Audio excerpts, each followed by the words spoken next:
writer. I'm a graphic artist too. And I'm looking forward to singing, performing with Mr. Jimmy on Friday. Well, the first memory of music that I had was I sang with my mom on the piano. She played piano. I can play a little, enough to like write a song, but she would play everything. Blues tunes, show tunes, Broadway, whatever. Just listening to the music, and she would always have the radio on, so I would hear like Chicago and all those 80s. I was an 80s kid, 70s, 80s. I would hear all the bands like that. So it was the radio and my mom really that influenced me musically at the beginning.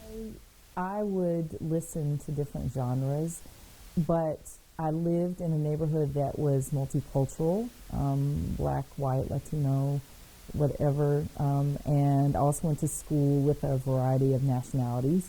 So I would hear all kinds of music, and the music that struck me the most was always the R&B. R&B, blues, gospel, and then like the funk. I've been performing professionally in the music industry for about 30 years, since I was like 19. I have originals, yes. I actually, for years, I've sung my own songs, my own originals. It's kind of the way I came up in Atlanta. So my songwriting process, it varies because it happens in different ways. A lot of times I'll be driving in my car and I'll hear a song and I'll think of lyrics that would feel like that song. So sometimes it starts with lyrics. I usually like to go in my hidey hole to write songs. I do better writing by myself, away from people, and then I come back out with it. I love writing though. It is probably I feel just as good writing as I do performing.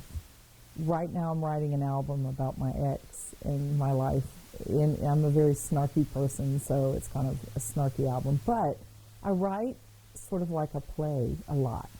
I don't like the same elements to be in a song like a typical commercial radio song. One of my favorite things to do is improvisation.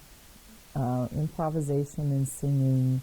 I learned that early from the gospel music that I learned from, like listen to, and I learned how to swing, is what we called it.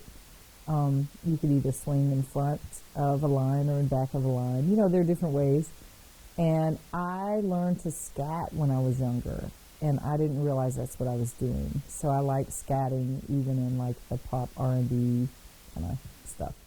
So when I first came to Asheville, the first place that opened its doors to me was the Asheville Guitar Bar, and Julia and Mark were so kind and helpful, and they kind of showed me the ropes, and they gave me a place where I could begin performing and where people began to find out I could sing, and I could, made a lot of friends. So I just very, very thankful to Julia and Mark for that, because, they're like family now. So that is like my musical church there. I feel safe and happy, and they gave me a place to express.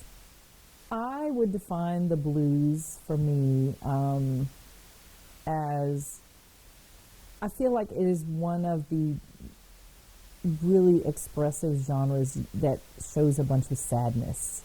Lots of sadness in blues, hence the blues, right? I had the first experience with blues in Memphis when I lived in Memphis, and I was able to sort of pick up the emotion and the feeling. So I've had a lot of drama and trauma in my life, so the blues is an excellent avenue for me to express that, honestly. And I've through singing a lot of blues songs, I've been able to find this part of my voice that I didn't know existed. So the blues means that to me.